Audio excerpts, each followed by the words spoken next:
وزیراعظم شہباز شریف نے سی پیک کے دوسرے مرحلے کو نئے ماڈل کے تحت آگے بڑھانے کا اعلان کیا ہے۔ وزیراعظم ہاؤس میں چین کے نائب وزیر اعظم کے اعزاز میں منعقدہ تقریب سے خطاب میں انہوں نے چین کو آزمودہ دوست قرار دیا۔ اس موقع پر پاکستان اور چین کے درمیان مختلف اہم مفاہمتی یادداشتوں پر دستخط بھی کیے گئے۔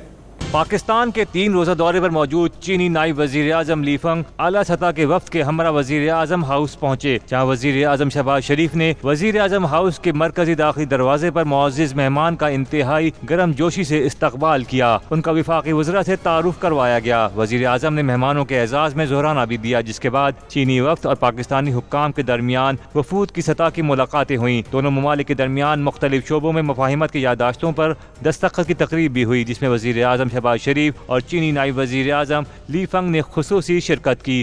وزیر اعظم شہباز شریف نے تقریب سے خطاب میں کہا کہ آج سے ہم سی پیک کے دوسرے مرحلے میں داخل ہو رہے ہیں۔ We are entering into second phase of CPEC, and today we have signed certain important documents which will further enhance our economic cooperation, and we will undertake second phase of CPEC under a new model.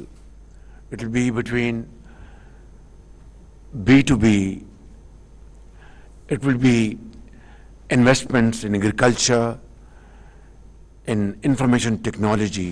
وزیر اعظم نے واضح کیا کہ پاکستان میں شعبہ توانائی، road, infrastructure, public transport اور hydel power sector میں $25 ارب سے زیادہ کی سرمایہ کاری آئی۔